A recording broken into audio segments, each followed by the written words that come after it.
screen starts glowing, and the film starts rolling. You wanna be knowing what you might be in for. So give the show a listen and find out what you're missing. Put yourself in position for the easy good score.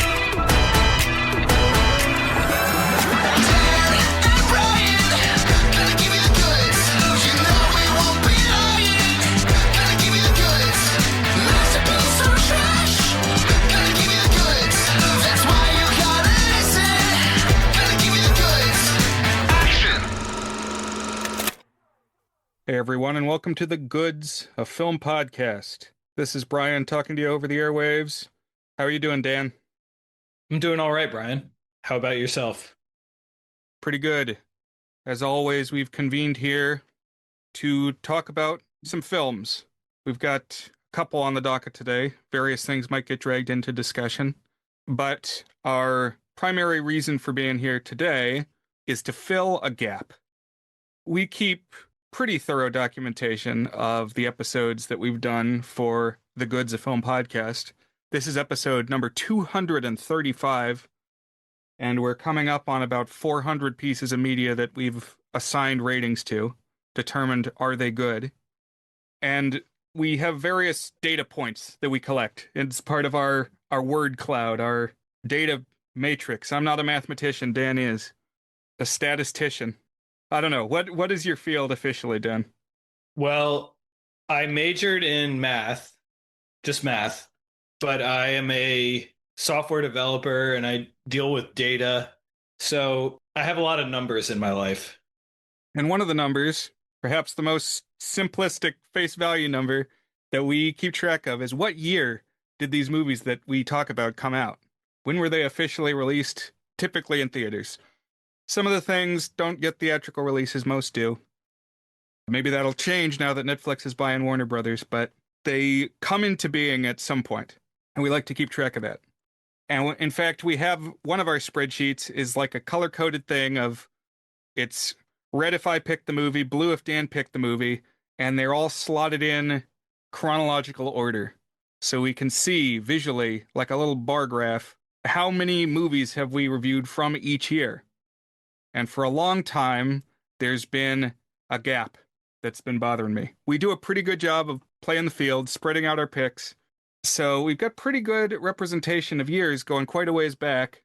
But the most recent year that we don't have anything for, until this week, listeners, is the year 1974. You might call it the year without an episode. There's a high concept for you. And that, in fact, is our concept. Because I was thinking about what are some movies that came out in 1974, and I've picked people's brains about this. A couple of people have suggested things on the Discord. Nothing felt quite right until I saw there's a Christmas special from Rankin-Bass that I was familiar with growing up called The Year Without a Santa Claus. Now, this came out, as fact would have it, in 1974. So it's kind of perfect for our high concept here. And then Dan also pitched, well, another film that came out in 1974 tied to the Yuletide season is what, Dan? Black Christmas, a early slasher, kind of before slashers were really a thing.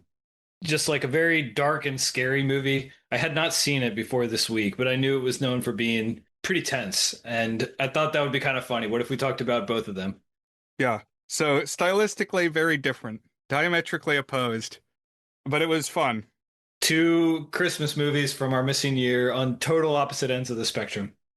One, I don't know if you call it an asterisk, Brian, on the year is we only have one thing logged for 1979, and that is Anne of Green Gables. And I think you could count either 1979 when those episodes were produced or 2010 when those episodes were edited into a single feature, which we watched and discussed the feature as the year for that. And I don't know if we counted it as both or just 1979, but that could be another year we could target in the future because, like I said, that one kind of straddles both of them. I suppose. I watched it in episodes. I didn't watch the conglomeration. There's quite a few years where we only have one thing.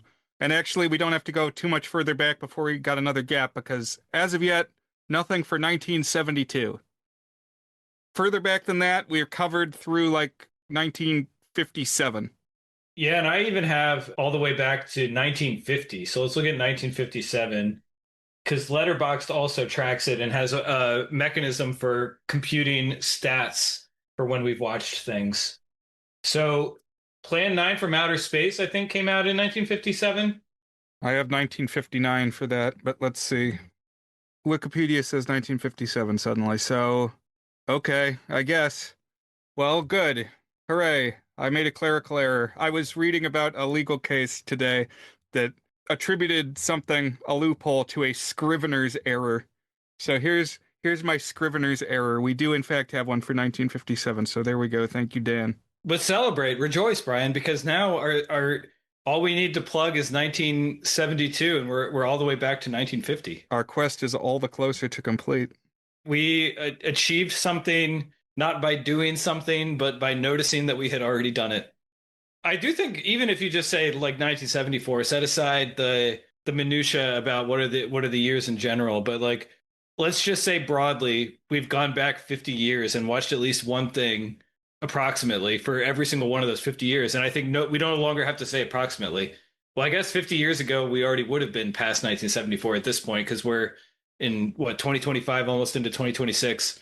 That's impressive, you know? That's like a cross section of film history. That's more than a third of film history at that point that we've watched at least one thing. And I would imagine if you totaled the different number of years that we've logged at least one thing, it's got to account for well over half of film history dating back to the Lumieres projecting the first 9 films in Paris in 1895 or whatever number of films it was they projected then. Indeed. Yes, and I've felt good each time we've checked off these like noticeable gap years. Like when we watched the or played the Nightmare VHS board game for 1991, checked off 1991. It's like, yes, we did it. Like we're catching them all. And now 1972 is going to bother me, but we'll deal with that another day. It also never felt quite right to pick something just because it came out in a certain year. Like that felt like it would have been cheating. It's got to be organic. I feel like we were looking for Christmas films because it's Christmas time. Right. And so now I think we're defensible in what we've done. It's got to be organic unless it's like elaborately and performatively inorganic, which is what we're doing today. Well said. While we've got our spreadsheets open, Dan, and we're looking at our books, is there anything else you wanted to point out or acknowledge? I got a little bit of trivia for you. Just I was looking at the numbers, looking at years, and I kind of want to talk more broadly about like the concept of movie years with you, Brian. We have only one year where our average is a good rating between you and me for everything we've watched that year is an 8. Every movie that we've watched that year, both you and I gave it the masterpiece rating. And it is in fact only one movie from that year, of course. And it was It's a Wonderful Life, which we just recorded a couple weeks ago. So 1946 is the only year where the average rating between you and me is a perfect tour de good. You got a opposite of that? You got a lowest average? I do. Yeah, before I go to the lowest, shout out 1945, 1956, and 1961, where the average rating was at least a 7. So I guess we think highly of the 40s and 50s. The years that we've struggled with, Brian, have been early years. 1908, 1927, and 1935. We gave an average of a 3 for those. So 1908 was The Adventures of Dolly, the first D.W. Griffith film. So that was one. 1927, which I think generally 1927 is regarded as a pretty great year, but that was London After Midnight, where we reviewed a quasi film. Barely non-extant, can we even talk about it film. And last one was 1935, which was Mark of the Vampire. So those recent selections, which of course was the pairing with the 1927 London After Midnight, because that was the remake of it. Those recent ones bringing down the rear for us the same way that It's a Wonderful Life was sitting at the top for us. Yep. But with time, we'll fill in more and maybe the ratings will even out. Yeah, normal distribution over time. Bell curves and things. Couple things that I find interesting about this data set. I like to see years where one of us has picked multiple films and the other has not picked any films. So it's either a row that's all blue or a row that's all red. I think if I'm reading it right, the highest number that we're at this point is four, where that's the case. A four selection all Dan year or a four selection all Brian year. And so for Dan, he's got four that he selected in 1954. Again, if I wrote the dates down right, with Godzilla, the Judy Garland, A Star is Born, Rear Window, and Them. And Brian, me, has 1967 with Bedazzled, Dr. Dolittle, The Gnome Mobile, and This Night I'll Possess Your Corpse, as well as 1978 with Amazing World of Ghosts, Rich Little's Christmas Carol, the Ralph Bakshi Lord of the Rings, and Christmas Eve on Sesame Street. Now, what's the year that we are best represented, that we've watched the most movies, Brian? Well, this one just shatters the records because it's head and shoulders above the others. It's 1999 with 13 entries. So I could just read them off. We've got Harry Potter Parking Lot, The Iron Giant, Tim Burton's Sleepy Hollow, the Hallmark TV movie The Legend of Sleepy Hollow, the Disney Channel original movie The 13th Year about gay mermaids, or mermen. I guess that's the merman bar mitzvah one that we watched, where they're questioning things about their identity and species. Dudley Do Right with Brendan Fraser, Idle Hands, Chuck E. Cheese in the Galaxy 5000, The Haunting, that was the remake, and Toy Story 2 and Galaxy Quest and American Movie and Varsity Blues. So we just piled it on for 1999. What comes up next behind that? Well, if I'm looking at this correctly, Brian, it would appear to be 1996. That's one where we have, I believe, 11 films. Is it 10 or 11? Yeah, I've got 11. We also have several years where it's 10. Gotcha. 2009, 10, 2003, 10, 1997, 10. It looks like 1996, 11. So there are some runners up, but 99 is especially well represented. It's kind of interesting that we've congregated around the mid to late 90s and early 2000s, and I guess up to mid 2000s, because that's kind of like when, we were in our formative years in terms of our taste, our tween years, our teen years, our young adulthood, when things were really sticking with us. Indeed. That's when they can get in and shape you. But even beyond what we've covered on the podcast, Dan, are there years in movie history you want to shout out? So it's a pretty frequent thought exercise among movie lovers. So like, what are the best movie years? And there's kind of a lot of it's a loaded question because it depends on how you evaluate a year. It's even like more subjective than say like what comparing movie A and movie B, because then you're at least like looking at one thing and comparing it to something else. It's always tough to say which movie is quote unquote better. But when you start looking at sets of movies, it becomes even more complicated to talk about, because is it which one has the best top 5, or which one has the best top 25, or which one has the best top 100 movies that came out, or just like which one had the biggest cumulative impact on something? The canonical answer to which one just feels special, which one just stands out, is 1939.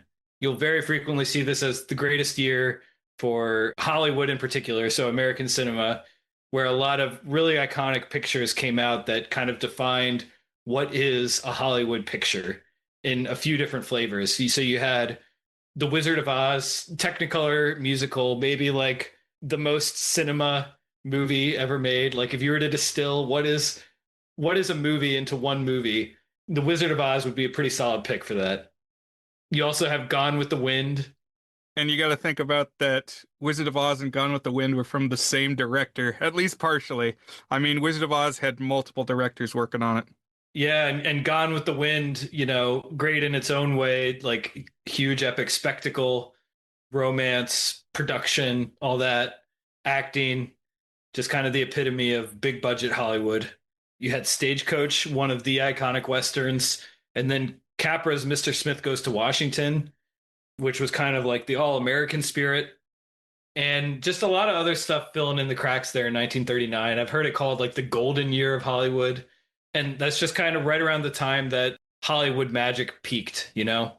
The classic studio system peaked. Another year you frequently see cited that's more modern is 1999, when a lot of special stuff happened. That's the year that The Matrix came out that kind of redefined the action movie. You also had Fight Club with Sixth Sense. So these were like some up and coming voices. I think Magnolia came out that year. We talked about PTA. Just like a lot of movies that kind of came to define the way a generation thought about movies all came out that year. You also had some animation darlings in there. Toy Story 2. Yep. The Iron Giant as well. I've always been partial to a couple of years. The two that I would shout out as like years that I'm very partial to. One is 2004, which is when 5 of the movies on my top 100 that I made a few years ago came out. Spider-Man 2, Eternal Sunshine, Before Sunset, The Incredibles, and Harry Potter 3 all came out that year, which were just, I was 16. It's like that's what cinema was, you know? Spider-Man 2 was exactly what you went to go to the theaters to see over the summer. And then another one is 2010, which is the year that I graduated college. And that's also the year that Toy Story 3 came out, How to Train Your Dragon came out, The Social Network came out. That was a year that I've kind of always cherished. Those are the 3 that made my top 100, but there's a few other from that year that I also really liked and stuck with me. I mean, you had Scott Pilgrim from that year. You had a few others that were a lot of fun in 2010. So let me ask you, Brian, first of all, like, do you think about movie years beyond filling in our spreadsheet on it? And if you do you have any like particular favorite years or notable years? Yes, I think about it sometimes. One I want to say, though, is 1989 with what Batman and UHF and Ghostbusters 2 and Indiana Jones and the Last Crusade. There were a ton of movies in 1989. Honey, I Shrunk the Kids. Also, let's throw 1993 into discussion because you got Groundhog Day and Jurassic Park and Schindler's List. Some heavy hitters in 1993. I was going to bring up 1993 as well. Like a lot of my favorite movies came out in either 1993 or 1996. Those were going to be 2 other I was going to shout out before we wrap. Because yes, in addition to Jurassic Park from 1993 and Groundhog Day, Dazed and Confused came out that year, which was number 2 on my list. Nightmare Before Christmas didn't make my top 100, but would certainly be up there. You have The Wrong Trousers, which is the second Wallace and Gromit and just one of my favorite shorts. It's not feature length. And some like, nostalgic favorites came out that year. Of course, you have The Sandlot came out that year. Pretty solid in 1993. That is also the year that Rudy came out, I just realized. So, man, 2 of the movies in my top 5 are from 1993. So maybe that's got to be at the top of the pack for me. Now that we're talking through it, 1993. Do the Right Thing was also 1989. Oh, yeah, yeah. Yeah, I think I had in my top 100, I think I also had 3 movies from 1989, maybe even 4. Let me look that up one more time. Here we go. Yeah, because that's also when The Burbs came out, which I really loved. Little Mermaid came out in 89 and Kiki's Delivery Service. So good year. 1996 is when That Thing You Do came out too. So that's a special one for me. But yeah, I mean, I guess it kind of makes sense that like right around the time that we were kids and all that, because 95 had a Goofy Movie and Toy Story. One more thought on movie years. Well, okay, take it back. 2 thoughts on movie years. So one is like, what is the year of a movie is a surprisingly complicated question. Honestly, in film history is a little bit fluid because there's like different ways to measure like what is the moment in time that you associate with a film. Typically, you see on like Letterboxd and IMDb, which I think is where we source most of our stuff, is the debut of the film. And I think Wikipedia usually goes by that as well. So the debut of the film is usually a festival or like a big premiere. but it's not necessarily when people saw the movie. And it's also not necessarily when it got considered for awards. So the Oscars go by limited or wide release. When did your limited or wide release window start? And so you sometimes have movies that are compared against each other in the Oscars, where on Wikipedia or IMDb, they have different years there. If you go back in like film history, it gets kind of complicated too, because sometimes different edits came out different years, and maybe the main one that we watched debuted one year, but an earlier one debuted a previous year, or like, oh, he might have screened it at a smaller premiere before he did it for, like we're still trying to figure out when was it actually aired first, and that could be a crossover between a year. So the notion of movies being locked into a specific year is like not as clean as you would think it would be. This is annoying for me when I'm like organizing my end of year stuff, because I typically like to do end of year stuff the way that most publications do and that the awards bodies do, which is aligned with the Oscars. And so if I'm going to IMDb and say, show me all the movies for 2025 I need to see, well, that wouldn't cover all of them, because some movies that are listed that are going to be talked about were also 2024 years. So I manage a separate list that are the ones under consideration for like end of year stuff for each year. That's one that I constantly am banging my head against, trying to properly process, is like, how do you even determine what year a movie belongs with, and how come it's sometimes this way and sometimes a different way? Yeah, this is a little more abstract, but sometimes I think about a year is a human construct. It's how long does the Earth take to go around the sun? That's a year. So it's rooted in a physical thing, but like we started counting at an arbitrary point. The seasons are based on real occurrences, but like, why does January have to be January? Or Right. whatever the case may be. It's all a product of human timekeeping, which is valuable for our purposes for various reasons. But also, like, is there something intrinsic about a movie because it was made in a certain year? Not necessarily. But then I guess you could argue maybe, because something that is made is a product of its era. Well, but it's also more complicated than that too, because making a movie isn't a one-time act. It's spread out over time. I think actually this the Richard Linklater movie that came out this year, Nouvelle Vogue or Vogue, or I don't know how you say it, but it's about the making of Breathless. I haven't actually watched it, but the trailer has a line. I think it's, you make a movie 5 times: when you write it, when you shoot it, when you edit it, when you release it, and I must have missed one in there. But the point being that it's an ongoing process, and sometimes movies will be edited or like stored and not released for months or even years. So like the movies that, when if we go to the theater and we see, here are the 5 movies, some of them could have been, you know, made 3 months ago, and some of them could have been made 3 years ago. And heck, if there's re-releases, some of them could have been made 30 years ago. So I would say there's definitely not something intrinsic in like the number year that gets associated with a film. Kind of closing the loop on like what makes a good movie year.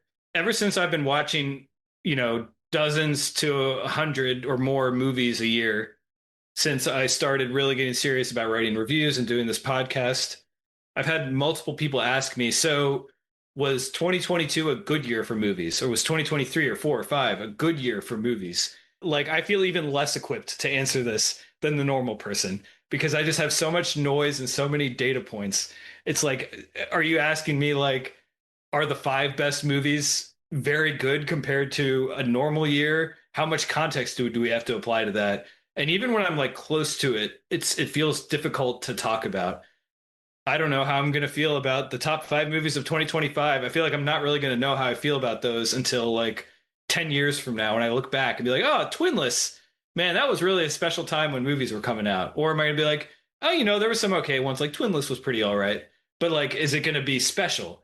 It's kind of hard to say. So I don't really have any vision of, between recent years, how good are those as movie years. Like, I just don't have a good answer for it. So that's just something that I've been noodling on, especially as we get closer and closer to awards season, because the Oscars, they come in March, but or February or March, but some of the awards bodies are already releasing their top tens or their award winners, or at least their nominations right now. So yeah.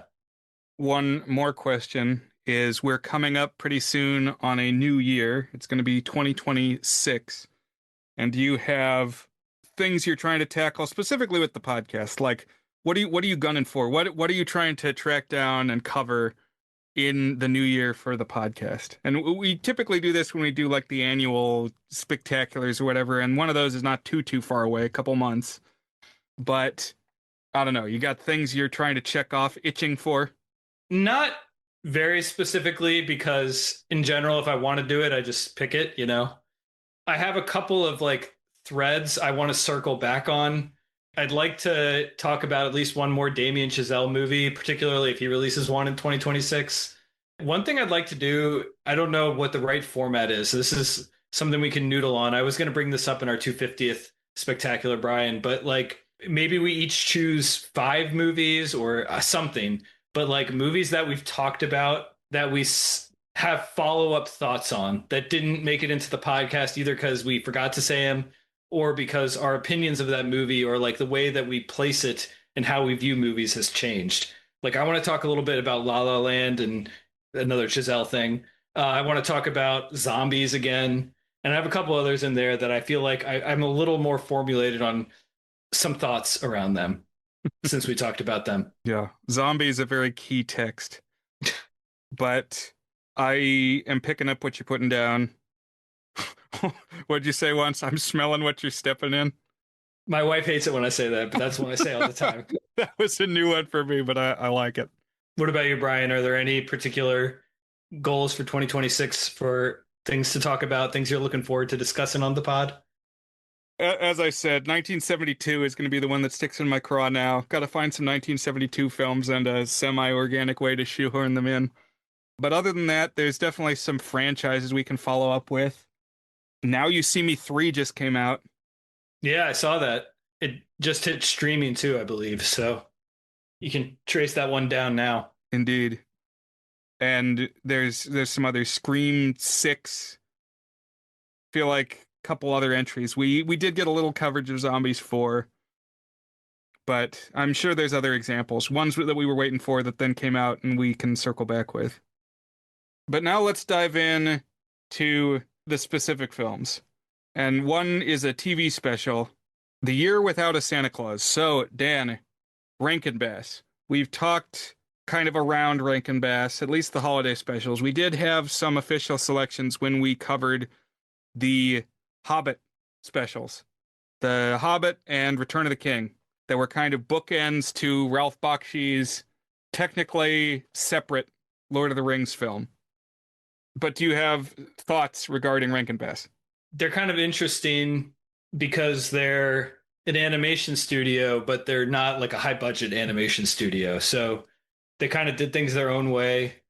I think they're probably most famous for the holiday specials, the stop motion holiday specials, one of which we're obviously talking about today. And I feel like it's something that you and I diverge a little bit on, Brian. That's the sense I get, yeah. Growing up, I watched both Rudolph the Red-Nosed Reindeer and the main Santa Claus one, like the origin story one. What's that one called? Is it Santa Claus is Coming to Town? That's right. I watch those ones pretty regularly and know those ones pretty well. But there are other ones too. Like there's multiple Frosties. There's the Little Drummer Boy. I saw most of them at least once, but I'm pretty sure I never saw The Year Without a Santa Claus. One thing I found revisiting them when I was older, well, I should say revisiting Rudolph the Red-Nosed Reindeer, which was the very first one of them. And that's really the trailblazer. That's the one that's the most cemented in pop culture. I found that I did not enjoy watching it. It's hard to rate at face value because, you know, it's loaded with nostalgia and kitsch and tradition. So those things are always difficult to rate at face value. But I just found it significantly less magical and charming than like the Peanuts or the Grinch. Hold that thought. Or some of the other holiday stuff that I've gone on to revisit. And I did make some notes in 2023 about how I felt about Rudolph when I watched it then with my kids. So here's what I wrote. Too tacky and stodgy to be an enjoyable audiovisual exercise, though I love the palpable dollhouse textures of the characters and effects. Too earnest to be fun kitsch. On the other hand, Yukon Cornelius is hysterical, and there are some deliciously dumb one-liners. Too mean-spirited to evoke warm holiday spirit. Everyone's an asshole, especially Donner and the reindeer games leader. Too slow to paper over its flaws with breezy energy. Should have been 25 to 30 minutes like Charlie Brown. I'm sorry if it makes me a Grinch, but I simply do not enjoy Rudolph the Red-Nosed Reindeer. And I gave it 2 stars out of 5. So yeah, I'm a little I don't entirely enjoy them, is what I'd say. All right. Well, I have a couple things to fire back with. Not exactly rebut. This isn't going to be a formally structured debate. I do like Rudolph. I really like the Island of Misfit Toys, all the weird, like the spotted elephant and the Charlie in the box and the winged lion who rules over them. I like stop motion in general. I will concede that this is kind of lazy, cheap stop motion because they really don't do a lot of. I just took an animation class and they referred to these as visemes. So phonemes are the different vocal sounds, but visemes are how the mouth changes. And we don't get a whole lot of frames of the mouths changing to match the words. It's very limited, so they don't really lip sync so much. It goes further than that too, because like when they get animated, they just like do a thing where they like spasmodically move their arms and bodies, like just so that we can have motion to latch our eyes onto. And I will say, as we pivot into The Year Without a Santa Claus here in a minute, that I think it came out 10 years after Rudolph. And I think there were probably some intermediate ones, but I think they got better at what they were doing. Yes, that's what I want to say is there are way more Rankin-Bass specials than the layman knows about. Like even 90s kids like us who were kind of steeped in it growing up, there's more. Like if you lived through the 70s, you would have seen more of these things, I think. Because like every year they were coming out with some and they weren't all Christmas. You've got like Mad Monsters Mayhem. There's a Halloween one. There's one called Here Comes Peter Cottontail, which is about the Easter Bunny, but he like time travels, and so it pulls in a bunch of different holidays. He's like hawking Easter eggs on the 4th of July and St. Patrick's Day. And then there's also sequels. There's crossover between the specials. So really there's a Rankin-Bass cinematic universe that does not get talked about. Oh man. Pioneering. There's ones that cross over between Rudolph and Frosty, who are really their like Dracula and Frankenstein. They're big stars. They're in-house stars. Because I do think there's similarities with like the Universal monsters, where we think about the cinematic universe as something that originated with Marvel, but really it's back in the day with the Universal monsters and then later the Rankin-Bass holiday stop motions. And then like the tertiary mascot would be the Mickey Rooney Santa Claus, because it's somebody else's Santa Claus in Rudolph, who's, as you said, the asshole Santa, which I find kind of endearing because how rare is it to see antagonist Santa? Like he is just not nice. I do agree. I find that charming. The grumpy Santa, and he's the one because he's not really like antagonistic on the plot. He's just kind of a grump, and that's kind of fun. But like the fact that everyone surrounding Santa is a grump. It would be funny if it was just like a juxtaposition. But I do like that Santa too. I admit, and that he's skinny and he needs to get fatter. Right. Yeah. Interesting to think about Santa as a job, which is pertinent to the one we're talking about now. It's like, what would that job be like? Pretty demanding, probably. But I mean, you could be an elf. That would be worse, where you're actually doing the labor more than one day a year. Yeah, what's in it for the elves? Could an elf, if they wanted to, be like, no, I'm going to have upward financial independence and mobility. I'm going to go like to the United States and become a capitalist, you know? Or a dentist, perhaps. Perhaps. I think Rudolph is more thoughtful than you give it credit for. But something my brother has pointed out that I never noticed in years of watching Rudolph is Hermie the elf, the outlier elf, has human ears, Dan. He doesn't have elf ears. All the other elves have pointy elf ears. So I think maybe we've got like a Will Ferrell buddy situation going on. Oh, interesting. That could explain it. He doesn't have the inborn affinity for making toys. But no, the one specifically that we watched from 1974 to get the show on the road was The Year Without a Santa Claus. And I meant to do a little more reading about the provenance of this thing. Apparently, it was based on a book. So you said this one was new to you, Dan, right? Correct. I had watched YouTube videos of the signature number from this, but never actually seen this all the way through. Yeah, so I watched this quite a few times growing up. It's definitely not on TV as much as the other ones, not even Santa Claus is Coming to Town. But I had a VHS copy of it. And yeah, there's one or I guess two songs in this that are really the breakouts that have cemented this one's reputation. Because you gotta love a good Christmas villain, an original Christmas villain. And that's what I thought the Rankin-Bass specials were good at, is just about everyone introduces some new Christmas antagonist to the pantheon. And I love that. I've got ornaments on my Christmas tree of all the Rankin-Bass villains. Well, not all of them, because as I've done research this week, I've found just more and more, and it's really like a bottomless pit of these guys. But, you know, you've got the Winter Warlock from Santa Claus is Coming to Town. You've got Burgermeister Meisterburger, the Magician, Professor Hinkle, and Frosty the Snowman. So I love these guys. You know, they're not the Grinch, they're not Scrooge, but they're also Rands. And it's important to acknowledge them. I love the name Burgermeister Meisterburger. Like, if I were legally changing my name, that would be on the consideration list. Like when Homer was picking his name and he landed on Max Power, if I were doing my own version of that exercise, Burgermeister Meisterburger would be there. The name you'd like to touch, but you mustn't touch. And speaking of it kind of improving as it went along, as they got more experience, I've been watching this week clips from 1979's Jack Frost, which I still haven't watched the whole thing, but I've been jamming the villain song from that one. In that, the villain is a Russian guy named Kubla Kraus, who is voiced by Paul Frees again, just doing the same Burgermeister Meisterburger voice, but the mouth is like right. It's like it actually matches the words. It's like, wow, they really worked on this guy. So eventually, you know, they got some spit and polish and some practice.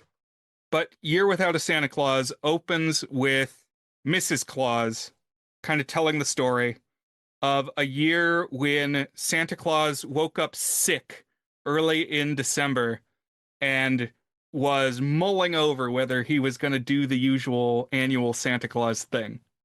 He's like, oh, I got a head cold. I'm really not feeling good. Do I do the same procedure as every year? Heavy featuring of Mrs. Claus in this one. She's really like steering the ship, taking an active role. She's played by Shirley Booth, with Mickey Rooney reprising his role as Santa Claus from Santa Claus is Coming to Town. And so I watched this a lot growing up, but this was my first time in quite a while. And I was really trying to like pay attention to structural elements and is it good, of course. Something I noticed is that it kind of can't decide if it wants to rhyme. Like, it'll do these long stretches where it does rhyme and is in verse, and then it'll just stop that. And then it'll come back later. Was it tied with characters? I didn't notice a pattern. I couldn't tell. It started out like the first 2 minutes were like all these rhyming couplets, and that was when like Mrs. Claus was narrating. But then also like characters would step in and say lines, and then the narrator would even say "he said" to like fit the meter, and then that stopped. But then it would like come back in snatches. Hmm. I did want to pick your brain, Dan. What year do you think was the year without a Santa Claus? Because so the film comes out in 1974. Mrs. Claus, the narrator, says, "Did you ever hear of that terrible year way back before you were born, when Santa Claus took a holiday on the night before Christmas morn?" And what I was really jiving with this time, that I actually liked a lot, was the very specific period clothing that everyone has. And I have an idea of what the time period was. So to me, my interpretation of this is it's like any old timey kids story. not any old timey kid story, but like the ones that we have a whole bunch of them, like even Doctor Dolittle, like we talked about, or Mary Poppins, like around the start of the Industrial Revolution type era. So I guess what is this, like the Victorian era, if we're going by what they call it in England, based on the monarchy. You probably could get more specific, but maybe it verges a little bit later than that. Right. So they have telephones. So my guess is the year 1900. So, but that would be, I guess, Victorian, right? Because didn't she die like right around 1900? Anyway, so we're thinking of similar things, although it would be the tail end of that. Yeah. Right. Yes. Victoria died the 22nd of January, 1901. So I didn't know she was quite that late. But I was picking up like Teddy Roosevelt is president vibes. Okay. The wardrobe, especially that the kids wear, the kids have these newsboy caps and knickerbocker pants. And it's like, okay, I think an actual dramaturg was involved with this production of like actually doing the fashion research. And the men have like these waistcoats and the pocket watches. So it's like a very specific era of like I was also thinking there's a term the gay 90s, which was like in the 20s when they were making silent films. There was like a nostalgia for the 1890s. There was another movie that I watched and I get it mixed up because there's a couple midnight movies. I think it was Midnight in Paris, but they were talking about the Belle Epoque, Oh, yes. Yeah, I think this was Midnight in Paris. a nostalgia in France for this specific early like late 1800s era. And so that's what I was picking up from the year without a Santa Claus. When is the year without a Santa Claus? My ballpark is 1900. You could argue a little earlier, argue a little later, but it's something like that where we've got basically modern technology. You could probably find a car if you wanted to, but they're not common. Nobody's listening to the radio or watching TV. One brief interlude here, Brian. Since you mentioned silent movies, one thing I was going to say, but then I forgot to say, is that I think another interesting phenomenon about like looking at greatest movie years is that silent movies got really adventurous and like mature as an art form in their last couple of years. So, like, if you were to combine 1927 and 1928 into one year, for example, which obviously that's not how years work.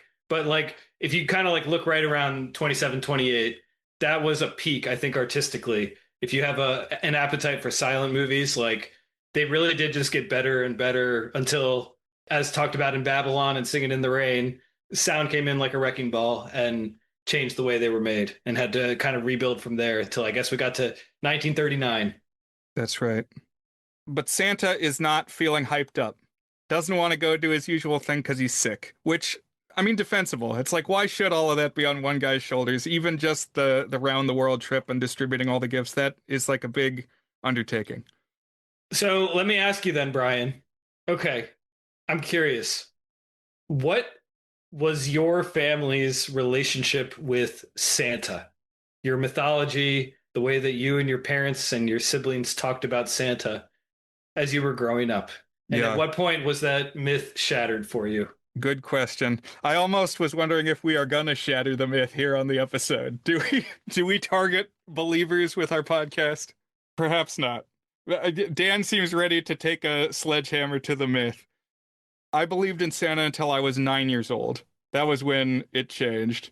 And basically, I mean, the conversation was something like, "Oh, so wait a minute. So Santa's not real then. That's just something that parents came up with to like have some wholesomeness and a sense of wonder and to make children go to bed and just give the idea that there's more in the universe than it seems like." And then the next question was, okay, well, what about the Easter Bunny? Oh, well, that's made up. Well, what about the Tooth Fairy? Yep, that's made up too. Oh, so God is made up too, then, right? And oh, no, no, no, no, no. And it's like, well, are you sure? Because it kind of seems like the same deal then. And they're like, no, God's real. And it's like, but, well, how do you know? Because it really seems to string together with the same framework where you're just accepting people's word that that's a thing that's out there in the universe. and you can't really point to any concrete evidence. And that was kind of where things pivoted in 1999 for me. Hmm. So did you like figure it out, or did you ask, or did your parents just volunteer it? It was a conversation. Gotcha. Not like a direct thing that I was asking about. I don't know. It was like a sat down and had that as a talk. Yeah. I have pretty complicated feelings about Santa as an institution. So I actually learned about the same time that you did. I don't remember exactly where my headspace was. I think I like kind of knew or suspected. I was a pretty gullible and wholesome and believe what the authorities say kind of child, but it didn't stand up to scrutiny. And then my parents told me when I was, I think, in fourth grade, my dad pulled me aside. Was like, "All right, I'm going to tell you this." And I asked him years later why he did it that way, because he did not do that for any of my other siblings. And he said, "Well, I didn't want you to figure it out and then like ruin it for the rest of the siblings." And I don't think I was ever going to do that, but it was an interesting thought. But I think there is some magic to it, and I think there is some danger to it. Like, okay, so one is what I really don't like is, and I feel like most parents don't emphasize this, at least the ones that I've talked to. I'm sure some do, but like the if you're good, you get more presents mechanism. I really don't like that for a lot of reasons. One is it associates behavior with getting material rewards, but more broadly, like, okay, how many parents are actually gonna like tally up deeds across a year and use that as a basis for determining what their kids get? No, that's not how it works. You're just going to get them the presents that you want them to have on that day. So what that ends up being is basically like rich kids whose parents want to spend a lot of money to get them nice stuff are morally superior to the kids who are poor and their parents can't afford presents, or like their parents are less consumerist or something like that. So now you've kind of tied in capitalism as a moral good here. Like, I'm not saying necessarily that you should say that like it's not Santa Claus and capitalism are hand in hand, but I don't think we should be teaching to our populace that the rich kids got a whole lot more stuff. That must mean they're better than the poor kids who didn't get anything. Like, regardless of your political or general outlook on the world, I don't most people would not endorse that as a viewpoint these days. Yeah, it can be very complicated for sure. And what are you saying when you tell the Santa Claus story? I find it interesting in fictional presentations where Santa really exists. How do the parents not believe in Santa Claus because the gifts show up inexplicably? And it's like, well, they came from somewhere. Yeah, it doesn't really stand up to reasoning. And then I would also think if I were a kid, like, right, my parents give me presents for my birthday and for many other occasions, but they just random and they give Christmas gifts to other relatives, but they just randomly don't give gifts to their kids on Christmas. I mean, I guess you explain that away as like, oh, that's because that's Santa's job or something like that. But that's always it just it feels kind of weird. I guess I've heard of families that do both. Like the parents give some to the kids that are labeled as from the parents, but then like maybe one signature item is from Santa or something like that. So I think there's different mythologies for it, but I don't know. I think in different communities, like the trendiness of it goes up and down.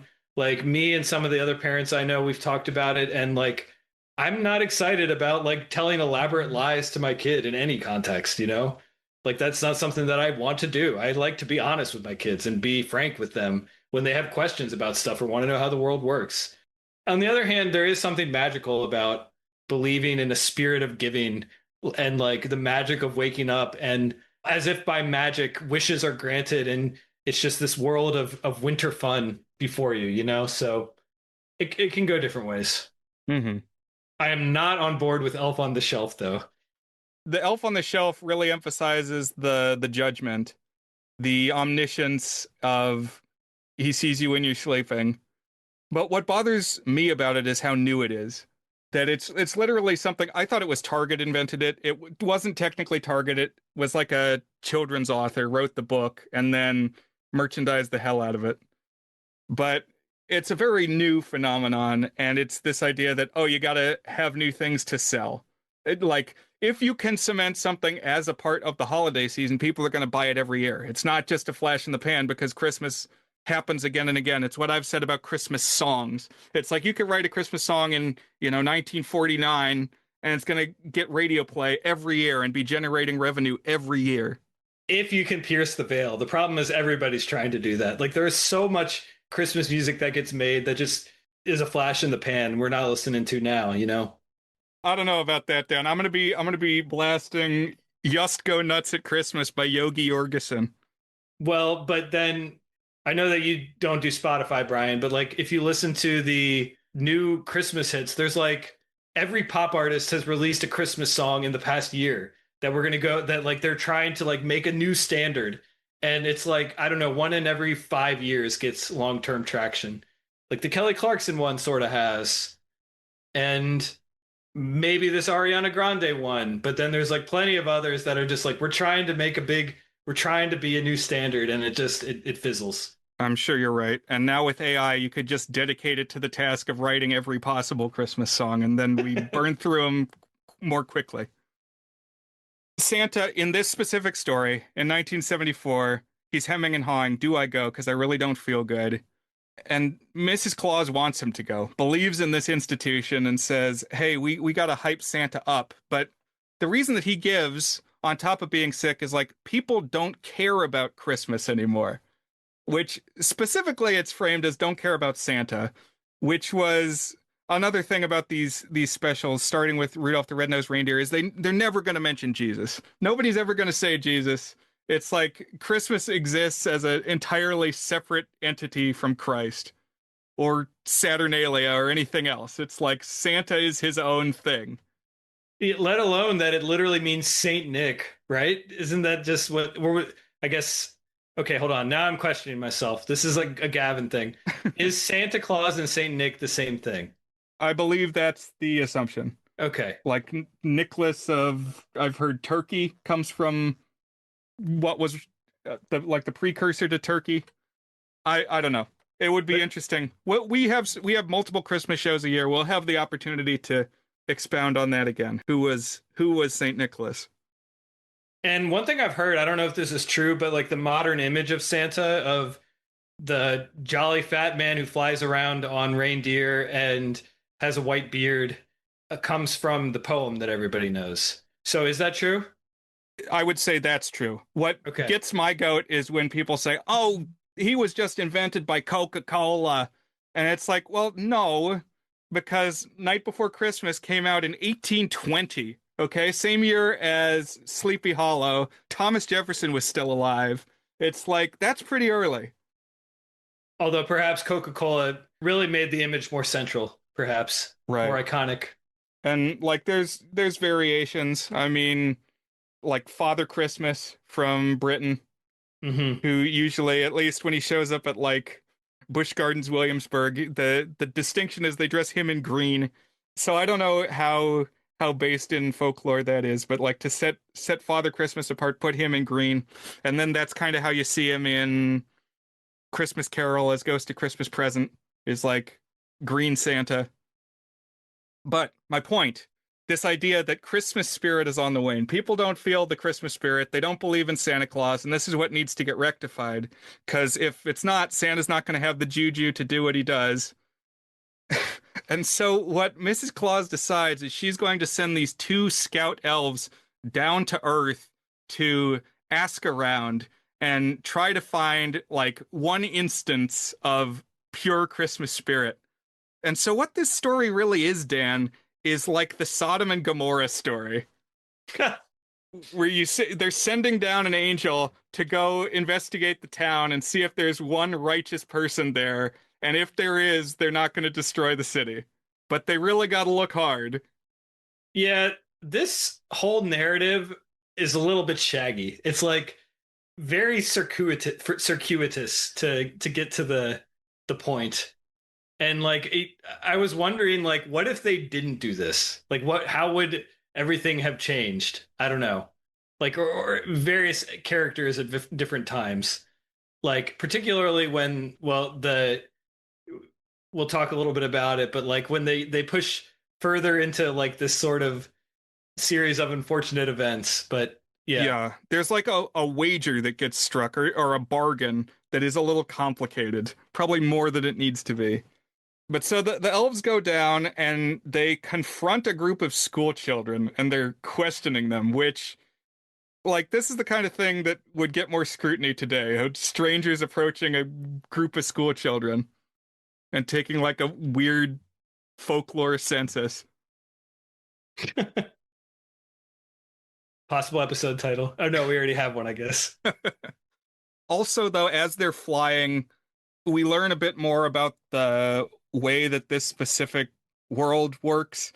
And we hear about the Miser brothers, who are these elemental figures. And at first, they literally are just flown by. And one is Heat Miser and one is Snow Miser. So one is like broadly fire and sun themed, and one is ice themed. And like in the spat, they like literally stand atop adjacent mountaintops and hurl projectiles at each other. So snowballs and fireballs firing back and forth. And one of these incapacitates the elves and they plummet down to Earth and they arrive in Southtown, USA. Nobody has like a southern accent in Southtown. Nobody sounds like Jeff Foxworthy or Larry the Cable Guy. So I was wondering where specifically Southtown, USA is. It's important to the plot that it's somewhere that they don't get a lot of snow. So it could be like Georgia or something. I don't know. And also, at one point, somebody says like a snowball's chance in Southtown, which is like, oh, is this place just hell? It's like where people have no morals. Because, yeah, all the children are like, well, we don't believe in Santa Claus. That's just a story for little kids. Also, the reindeer is not coping well. The elves travel with a little reindeer, and it's like getting heat stroke. The main central boy that they meet is named Ignatius Thistlewhite. Good name. Moment of appreciation for Ignatius Thistlewhite as a name. And I was really vibing this time with just the costume design on all these kids, all this whole full town's worth of people. It's like somebody actually had to make all these little bespoke 1900s clothes. Dan, have you ridden the Carousel of Progress at Disney? Carousel of Progress. I don't think so. Okay, so the Carousel of Progress was one of the attractions from the 1964 World's Fair, like It's a Small World or the Mr. Lincoln animatronic robot. But the way that it worked is you walk into a theater and you sit down, and it's this circular theater building, and the seats rotate around the stage. So at first you see the curtains open and you see a scene of this father sitting in his living room talking about the age that he lives in. And he talks for like 5 minutes, then the curtains close, then you hear the motor rumbling of, oh, the chairs are rolling now. You can barely perceive it, but then the next time that the rumbling stops, the curtains open again and there's a new scene because you've rotated around the stage. And so the stage is split into 4 quadrants, 90 degrees each, I guess, 4 quarters of a circle. And each one is like 20-year increments leading up to the 60s. So it's like the first one, it's 1900, then it's 1920, then it's 1940, then it's 1960X. And it's like these are the technological wonders of today and tomorrow. What we've arrived at is that like now every 20 years they overhaul the and tomorrow tableau. So it kind of just jumps from 1940 to like 2040 now. It's like, well, that was kind of weird. Feels like we need some more segments in the circle, but you can't really make that work. Yeah, put in more slices in the pie. What did you say last time? It's enough slices. Yeah, have you seen that video? I posted it in the Discord. I did. Can you explain that a little more, though? Because I think in the episode you literally just yelled, it's enough slices. I feel like there's really not much to it. So it's just a dumb, it might have been a TikTok. It's too long to be a Vine, but it's Anthony Fantano, who's a prodigious, well-regarded YouTube music critic. So he talks about music. This is totally unrelated to music. This is just him reacting to a video of somebody with like a big pizza roller cutting a pizza pie into slices, and Anthony says, "Fresh pie, save me a slice." And then the video that's like on the left with the Anthony on the right reacting, they're like, all right, okay, that's good. And he's doing more and more slices. So it's like, okay, it's half, and then it's quarter, and then it's eighths, and then it's sixteenths, and it's down to like 64th slivers. And Anthony Fantano's getting more agitated as it goes. And it ends with him just losing his cool and shouting, "It's enough slices!" And it's a great line delivery. But all of that to say that I think 1900 aligns with what we're seeing here in Southtown. They remind me of the dad and the kids from Carousel of Progress Tableau #1.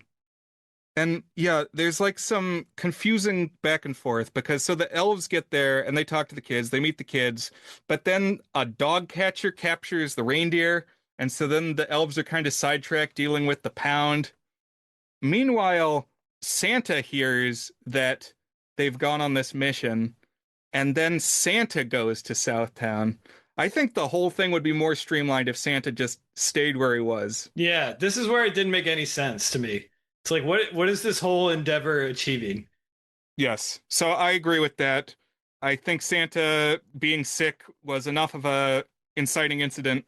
He should have just stayed sick up at the North Pole, and the elves are dealing with this, but now Santa's in the mix too.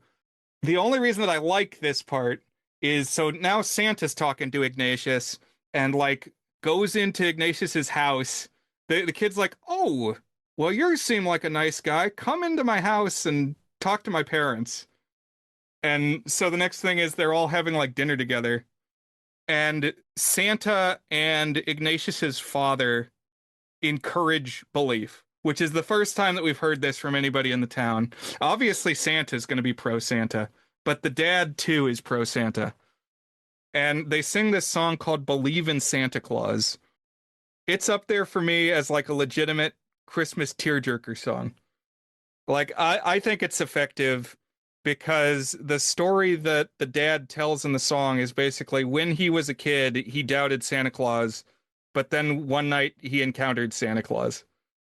The exchange that he has with Santa Claus goes, "So you're too old for Santa Claus," the man said with a smile. "Then you're too old for all the things that make a life worthwhile. For what is happiness but dreams, and do they all come true? Look at me and tell me, son, what is real to you?" I liked this one, Brian. I thought I was kind of with you. What it made me think of was, yes, Virginia, there is a Santa Claus. Are you Exactly. familiar with it? The Dear Virginia letter, right? Yeah, so I really love that letter. And one thing I've heard from parents that either like don't quote unquote do Santa with their kids, or like when they explain it to their kids after they're old enough, is like Santa is not a person, but Santa is a cultural story that we tell, and is like a spirit that we all try to represent and try to make others feel. And so we tell this story in this special way to kids. And I kind of like that. It's still a fancy way of saying we lie to you, but it's a much nicer way of saying it. And I'm just going to read one snippet from the Dear Virginia letter, because basically the context for this is it comes from I believe it's right around the turn of the century, so right around the time we were talking about. Yes, 1897. And basically someone wrote in to the newspaper and said, "Is Santa Claus real?" And the girl who wrote in was named Virginia. And so the editorial person basically made the case that Santa Claus was quote unquote real because of spirit. And I'll read this here. "You may tear apart the baby's rattle and see what makes the noise inside, but there is a veil covering the unseen world, which not the strongest man, nor even the united strength of all the strongest men that ever lived, could tear apart. Only faith, fancy, poetry, love, romance can push aside that curtain and view and picture the supernatural beauty and glory beyond. Is it all real? Ah, Virginia, in all this world there is nothing else real and abiding. No Santa Claus? Thank God he lives, and he lives forever. 1,000 years from now, Virginia, nay, 10 times 10,000 years from now, he will continue to make glad the heart of childhood." Nice. The bit about you could tear apart the rattle and see what makes the noise, but you can't peer through the veil between the seen and unseen worlds. I could picture like Frankenstein delivering that rant. I was thinking of that snippet when I was watching Oscar Isaac yell in the movie this year. This guy's tearing apart rattles. Oh yeah. It's just like something that is unnatural. Like you don't tear apart a baby's rattle to see what are the little beads that make it rattle. You just trust that they're there because the noise comes out. Mm-hmm. So then Santa backtracks, goes back to the North Pole. He like takes the sick reindeer, which I think the elves bargained for the release of the reindeer. I was a little unclear about that because different people want things. And the mayor of Southtown wants a snowstorm in the south. And I think the elves are like, well, we'll see what we could do if you let our reindeer go. Santa takes the reindeer back home. And the next thing is now Mrs. Claus and the elves and Iggy, who is hanging around with them now, have to go and strike this like geopolitical diplomat deal with the elementals. And they got to go talk to Snow Miser and Heat Miser because they each have spheres of influence, like World War One. And it's like Snow Miser has dominion over the quote unquote North. Heat Miser has dominion over the quote unquote South. I would imagine that things are flipped in the Southern Hemisphere. Really, Snow Miser has the poles and Heat Miser has the equator, but they never frame it that way. This is a very northwestern quadrosphere ideology. And this is all to get the stupid reindeer free. They're like negotiating the future of all weather on planet Earth because a reindeer got captured by a dog catcher. Just go steal the reindeer away. Also, the reindeer that gets captured is Vixen, which is like, I've often heard it as like a slang for like a promiscuous woman or something like that. So when they're like talking about going to get Vixen, every time I was just saying, I was doing the thinky face emoji. It always upsets me when you use the thinky face emoji. It's like, am I not up to snuff? Am I being doubted? I'm being questioned for interrogated for something that I posted without giving it that much heft myself. Oh, it just means it's making me think. That's what the thinky face emoji means. It's making me think. Or making me say, What I hear when I see the thinky face emoji is the I think you should leave guy going, are you sure? No, just imagine me saying, huh. That's what that is. Huh. Okay. There's a lot of different ways to interpret that. Sometimes it's like, you really said that. But other times it's like, oh, that's a good point. I'm thinking about that now. And the thing is, you don't know. It's empowering to think emoji because you're like, you don't even know necessarily how you're reacting to it. The one I don't understand at all is the big eyeballs emoji. Like I've seen that used multiple ways of also like did you really just say that? Or it can also mean I am looking at this. So I need to take a course on what did the emojis mean. Oh, like the two eyes. Yes, yeah, I see what you're saying. Yeah, like the tall eyeballs. Yeah, that's in a similar spirit to the thinking face emoji. It's like, I'm noticing what you're putting. And that could be positive, it could be negative, it could be neutral. You can't know. You need asterisks with that one. But the deal that kind of coalesces is, well, if Heat Miser is going to let it snow in Southtown, then Snow Miser needs to allow a warm day at the North Pole. Surrender it as territory in this negotiation. Yes. So really it is like a war treaty. But the best thing about this whole movie, and the thing that has caused it to endure, is that when they go to meet the Misers, we get these introductory songs for the Misers. And the Miser Brothers song rules. I love this. I won't hear disparaging remarks about the Miser song. Oh no, they're great. It's a banger. You can see why that this one has endured. I like the Ice Miser in particular. He does like a little. It made me think of Dick Van Dyke in like Mary Poppins, sorta. He's got like a sort of charm and like a lankiness about him that I appreciated. He's also got the hat like the one in Mary Poppins. Speaking of Dick Van Dyke, happy 100th birthday. Happy 100th birthday, Dick Van Dyke. pretty remarkable. And he is just awesome. I mean, he works out all the time. Like, he does a lot of things to stay spry. And he sings and he dances. Hmm. So it's clear that, like, if you have that vivacity, you're going to live longer. Although one thing that surprised me, Brian, when I finally watched it, is that I always thought of it as like the Hunchback of Notre Dame, when it's like literally two songs merged into one. What are those ones called? Heaven's Light and Hellfire. Right, yeah. Oh, that's right. Hellfire is one of those where they're basically together. But here there's like 2 minutes separating the songs. So they're not exactly the same song, but they're close enough that it really kind of feels like they are, and they obviously are counterpoints to each other. So it does feel like they're connected. Yeah. And so what happens in this song is you're basically heading into the court of the snow miser and the heat miser, where they're on their throne in this elemental realm. So the ice palace for the snow miser first, and each of them has little minions that are like small versions of themselves that are like helping them. And the misers are big. They're really big. They're like, I don't know, 25 feet tall, it would seem.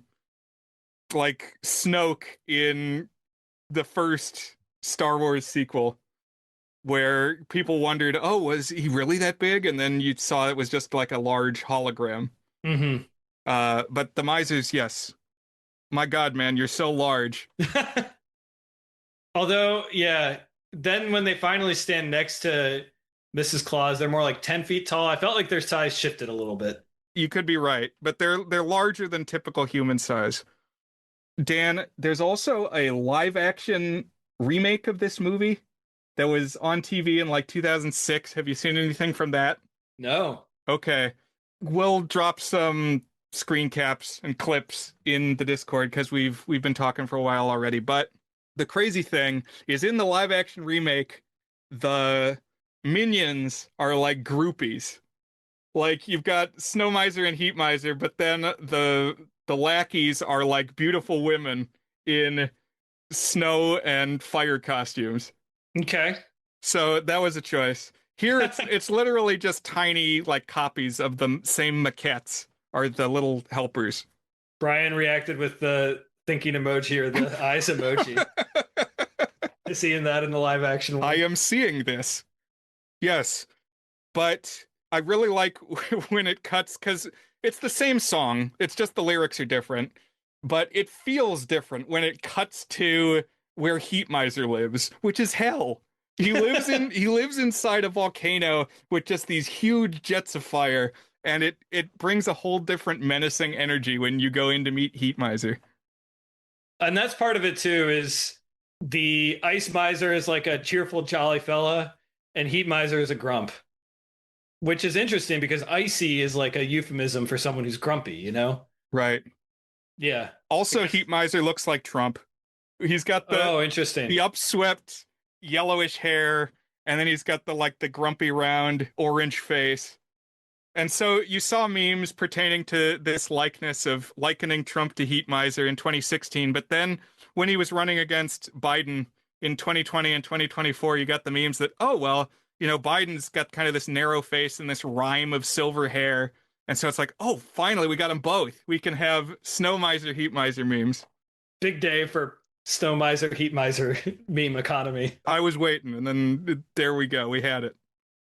But the way that they finally cement this deal is there's still argument among the misers. And Mrs. Claus says, well, I'm going to go above your heads. And so she goes to Mother Nature, who is the mother, I guess, of the misers. And she can force them to knuckle under. She has the ultimate authoritative word. And so, Dan, I actually think this is like a pretty liberated feminist film because really the ones pulling the strings are Mrs. Claus and Mother Nature then in the end. Well, sort of Mrs. Claus, because like her all of her efforts are in vain because it was to get Vixen free, but Vixen was already freed by Santa Claus. So really she's like altering the weather of the entire world, like the basic elements of Earth, for the purpose of something that's already been done. It's like, yeah, but no, you're right that she's a character of agency. and that I appreciate. And also early on, when Santa is first laid up, she sings a song about, well, maybe I could be Santa.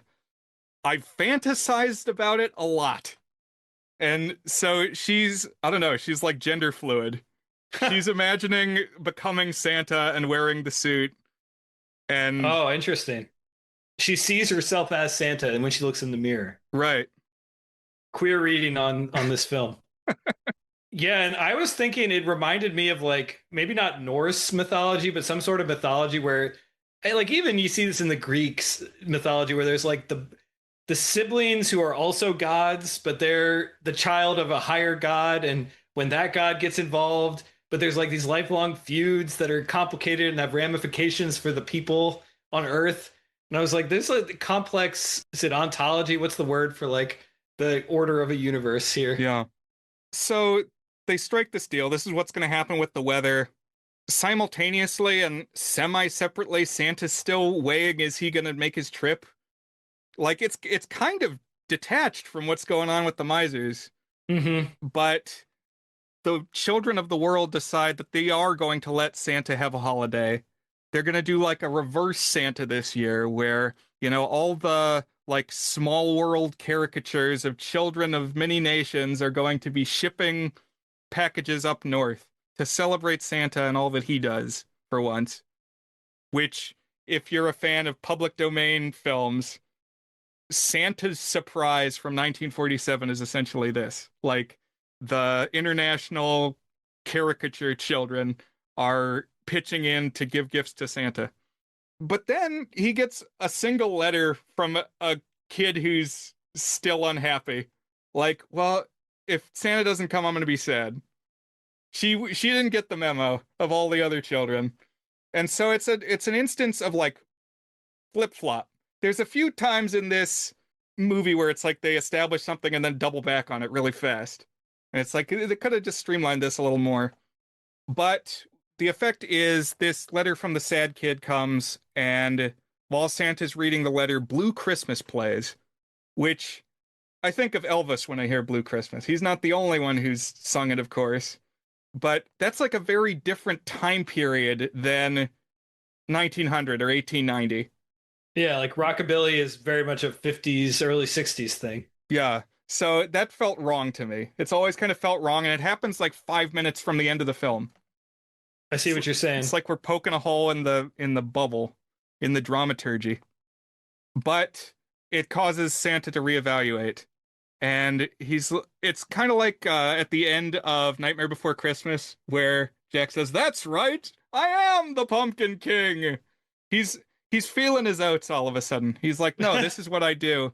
And I learned that Gargus is actually a really big fan of The Year Without a Santa Claus. Gave it a 5-star review on Letterboxd.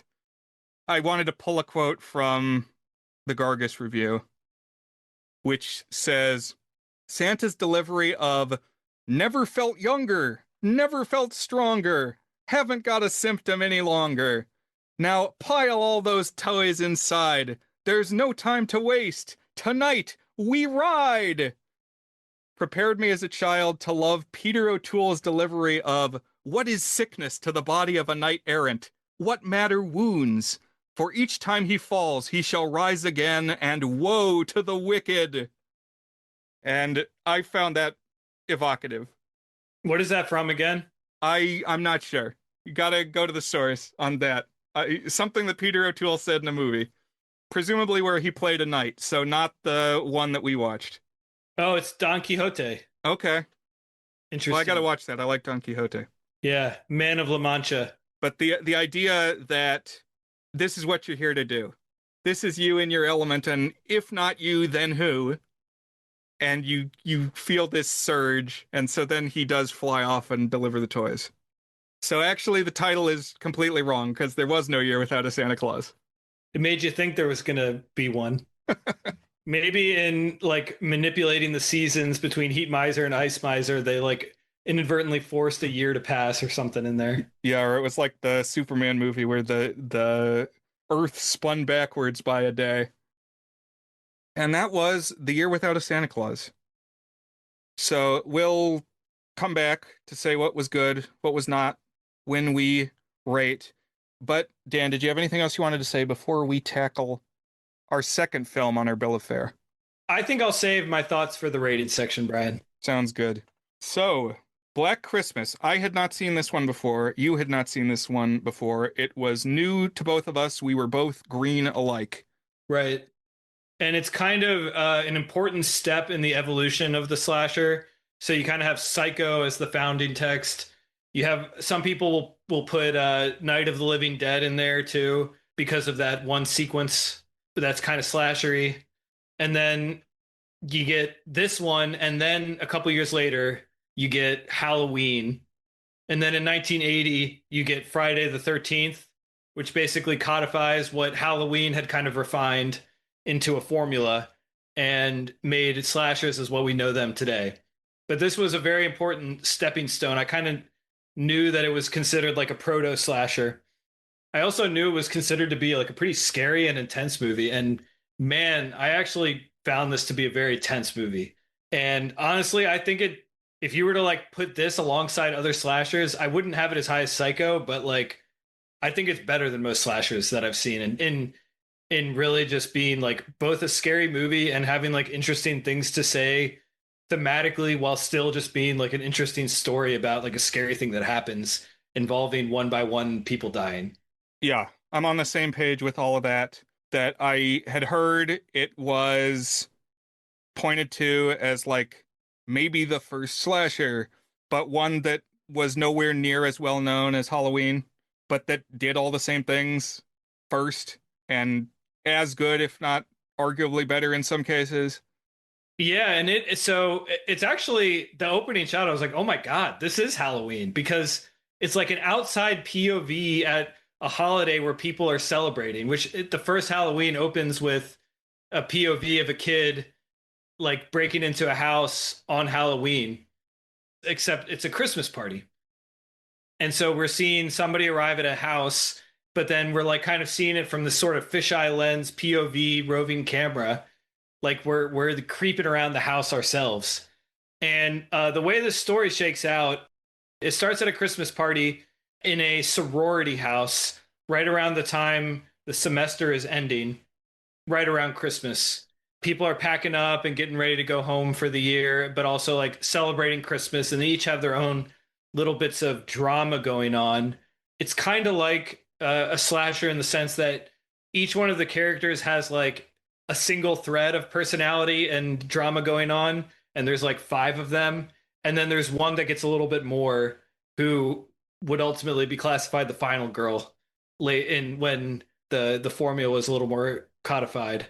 That's kind of what you have here. And so it's the sorority house with all these girls who have, they're all kind of different, but not distinct enough that you would like count any of them as like particularly memorable characters on their own, I would say.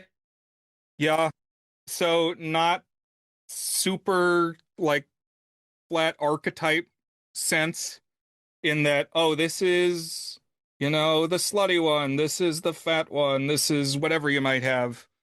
It felt pretty real to me. I agree. Yeah. I thought it felt pretty grounded, and that made it all the scarier. Like, this was a really twisted movie.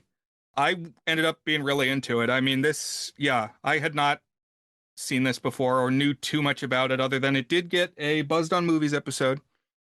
Credit where credit is due. Teddy gave this one a good review on Letterboxd. Yeah, we're kind of dropped into this world and it feels lived in. And it feels of the moment of the 70s. Right. Because you got like tacky wallpaper and fashion and stuff. It really feels like, yeah. Yeah, everything's kind of orange and it smells like cigarette smoke. Although, Brian, I just watched for the first time Breathless. And the reason I watched it is because Richard Linklater made that movie about the making of it.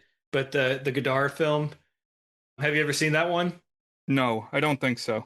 Most cigarettes per screen minute that I think I've ever seen. The Wow. main character is like literally always having a cigarette in his mouth. There's a scene where it cuts to him like I think he's dying on the ground, and his last thing he does is he pulls the cigarette up to his mouth and takes one last puff from it. And that was the moment I realized that like the quantity of smoking was indeed a joke. It was like part of the Godard kind of like being over the top with us.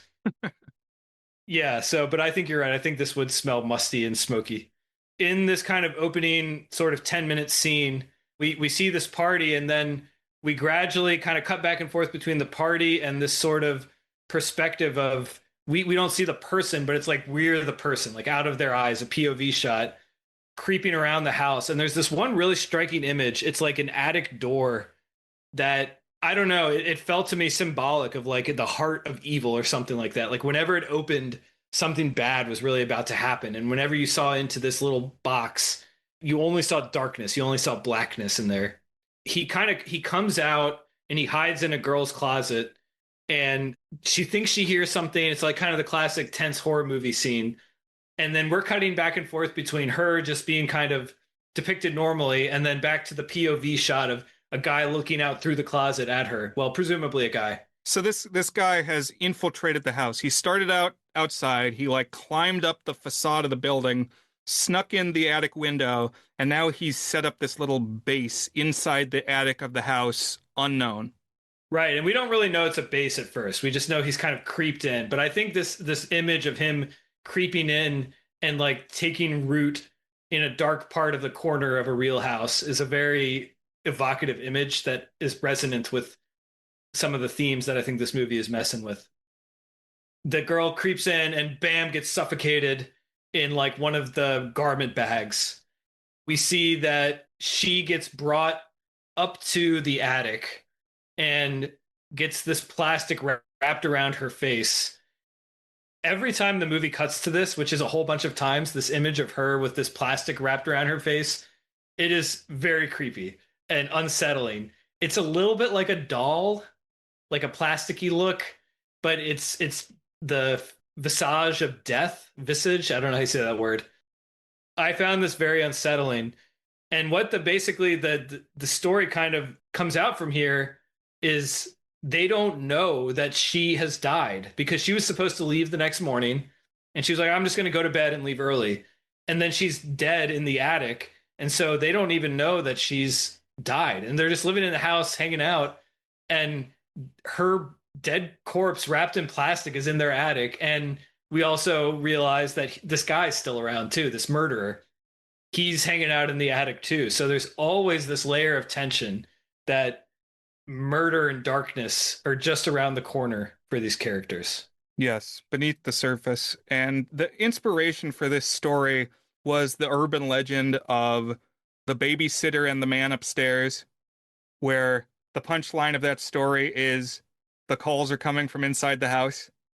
But very early on, we as the viewers know that because this guy in the attic has got a phone and he's placing calls to the sorority house. And what's interesting is they've been getting these calls for a while. So presumably he was calling even before he was in the attic, or maybe he's been in the attic before. I don't know. But like before we see him infest the attic at the start, they're already familiar with this voice on the telephone. Right. So the call is a motif, and they call him like Mr. Moaner or the Moaner or something like that. And there's a lot of things here that are kind of about sex. And like this movie is definitely like pondering what happens when morals and culture decay. It's not quite as explicit as that though. Like Halloween is honestly more of like a moralizing type story. Like when sex enters your life, darkness and violence enter your life. But here it's a little bit more complicated than that because it's not like these are characters who are having sex for the first time and oh, is the main character going to lose her virginity? Because the main character, who's played by Olivia Hussey, who is best known as in Romeo and Juliet, she played Juliet, the one by Zeffirelli that, you know, has become a standard because they often played at high schools. Probably the most canonical Romeo and Juliet adaptation for film. When she was a lot younger, she was like, I think 16 or something when that Romeo and Juliet was made. But here she's a bit older. Interestingly, I read on the Wikipedia page that she signed on to this film because she had either like a dream or a psychic reading or something that she would be in a movie made in Canada that would make her very famous and very rich. And so then this movie came along and she's like, well, that's got to be what the vision was about. Spoiler, it made a little bit of money. It wasn't a total bomb, but it was pretty critically panned as like exploitative at the time and has gone on to a major reappraisal since then. But anyway, so she's like already very sexually active, and her main arc is she has this boyfriend who is in the music college, and he is like pursuing his musical degree, and they've been in a steady relationship and seemed like they're kind of on the happy path to life where like he's gonna be this great musician and she's gonna be the mom and the wife and the supporter. But then we learn towards the end of the first act that she is pregnant from her relationship with this guy. And he's like, oh, this is great. We can have our baby. And she's like, no, I don't want to. I don't want to have a baby right now. The implication being she's still a young, active woman figuring out what she's going to do for her life.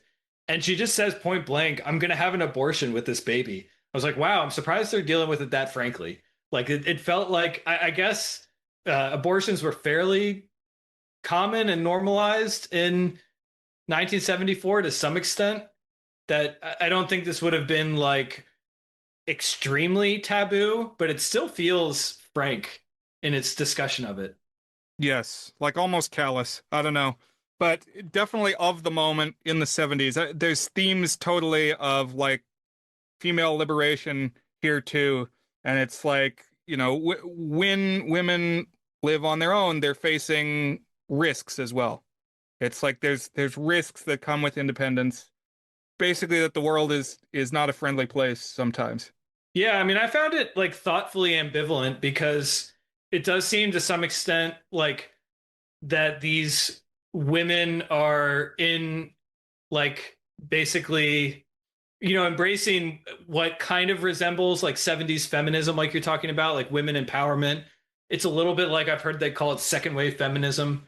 I'm not up on my feminist theory, but that like kind of by embracing all of this, that they're bringing themselves into the danger. But it's also that it's not strictly like negative towards them doing it. It's more like as they're doing this, like darkness is encroaching because of like a sort of unwillingness of men and other people and society to like let the women do this. It's like not the women's fault that there's this creepy guy in their house. And especially we see that mirrored a little bit in this boyfriend, because the boyfriend pushes back, is like, no, don't do that. Let's stay together. Let's have this baby. And he kind of grows clingier and creepier to the point that the movie kind of toys with the idea of like, well, is he actually the killer? Because the thing is, we never actually see the killer in this opening murder. And like the subsequent times, it's always from the POV of this murderer. So definitely tying together this boyfriend with the killer in certain ways.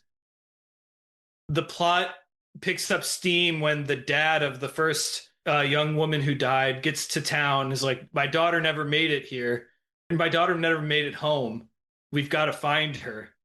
And also another girl in town goes missing. So they're trying to figure out where she is. And then they go to the police. There's also this element of like the institutions being kind of crusty. Like the police are kind of incompetent and have all this procedure that doesn't really work all that well. They end up finally being like, all right, we're going to go search for both this missing woman and the missing high schooler. And they find the missing high schooler who has died.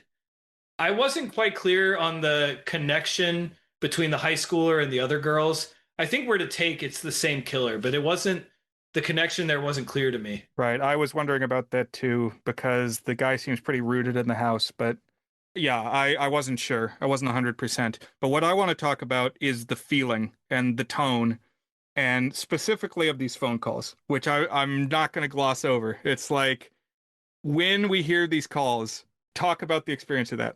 Sure. So we kind of keep the camera set on the person who's on the phone, usually for like a long extended take.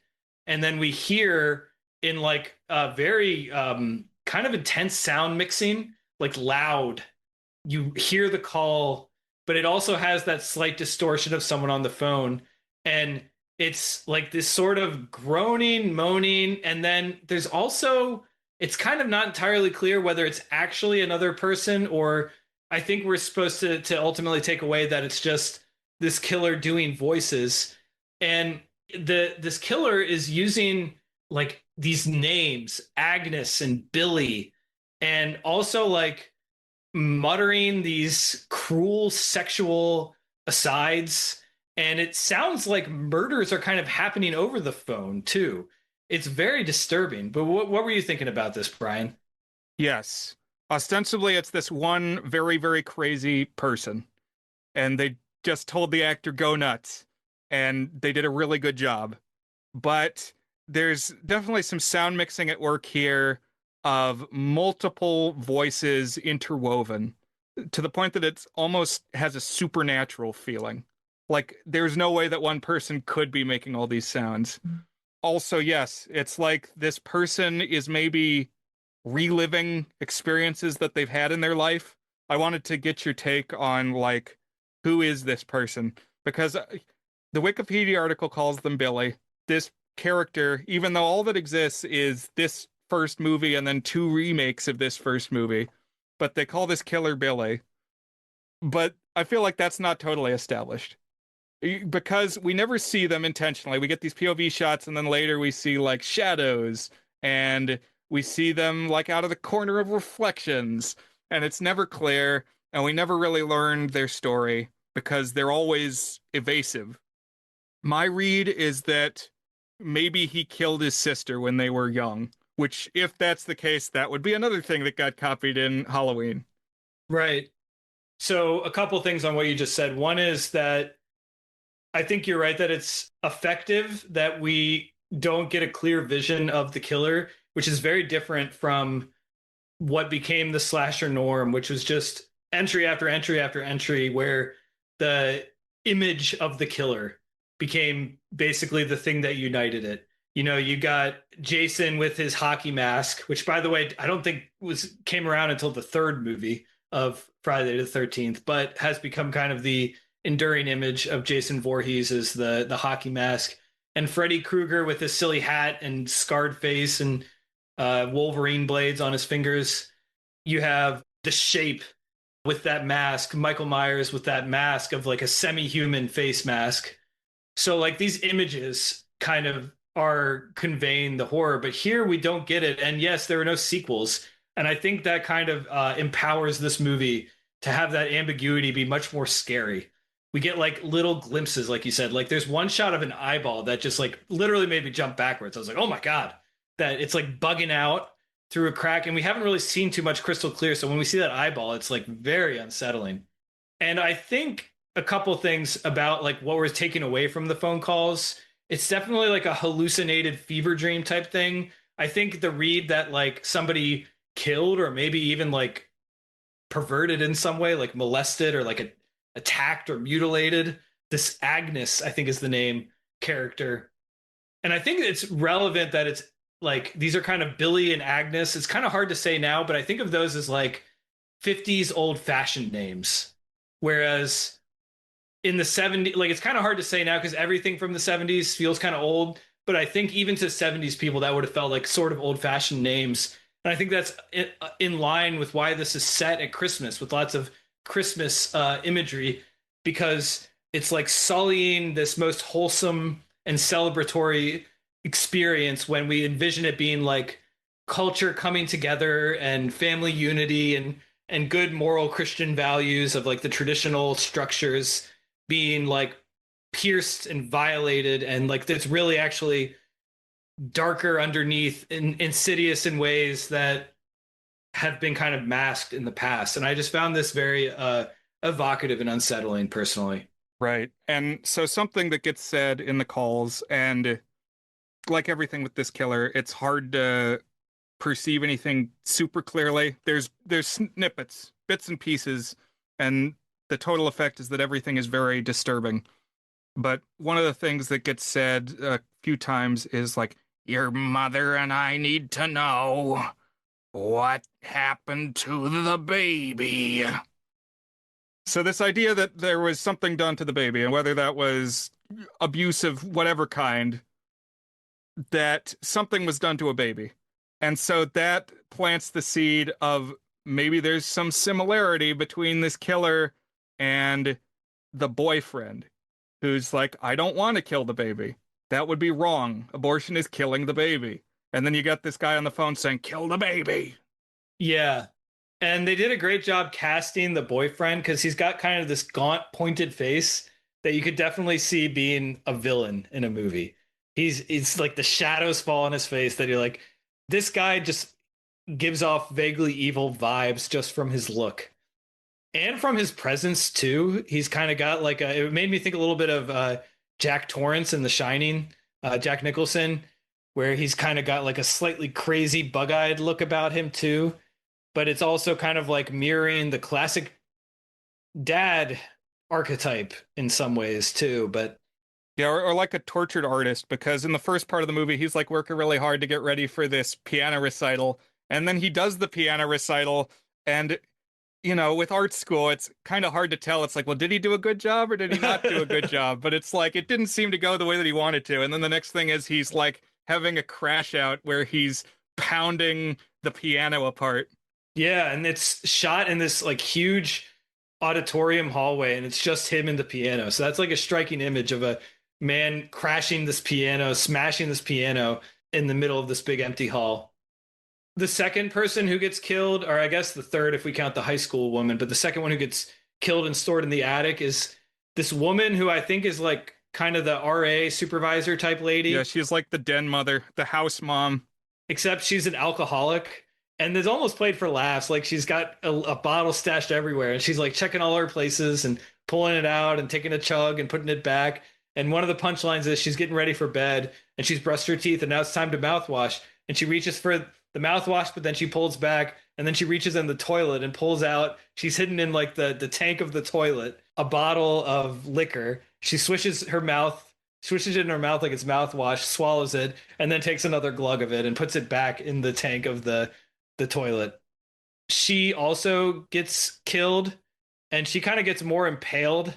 Then they start towards the climax falling a little bit faster. Another woman like has this nightmare. The young woman has this nightmare, and then the main character, the one played by Olivia Hussey, whose character's name is Jess, goes and comforts her. But then carolers come, and so she like goes away and listens to the carolers, and then the killer comes and kills the sleeping woman. Now there's like 3 or 4 dead people. And efforts are being made to trace the call. Yes. So I like this call tracing because the call is like the source of it. It's like the trigger for it.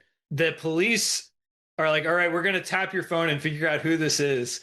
And it's not quite like Keystone Cop incompetence, but the whole vibe at the police office is kind of weird. They're like all kind of dopey and not taking it very seriously. And then they like can't get it quite right when they're trying to tap the phone. They're like, he hung up too early.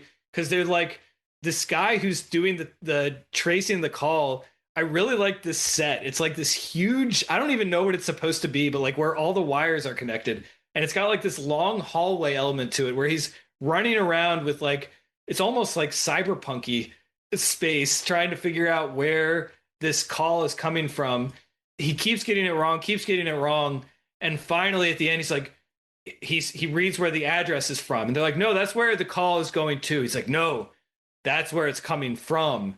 And it's like, dun, dun, dun. The call is inside the house. Although then this is undercut with comedy because the head police guy's like, all right, you got to call her and tell her to leave. But don't tell her it's coming from inside the house. Just tell her to leave. She's going to panic if she knows it's coming from inside the house. And it's this one dopey cop who calls. It's like, you got to leave. And she says, I'm not going to leave. He's like, well, no, you got to, because the call is coming from inside the house. And then she starts panicking, of course, like exactly what was going to happen, and starts looking for the guy. And then like the sort of twist ending is the killer like tries to break into a room that she's kind of boarded up the room, locked up the room in the basement.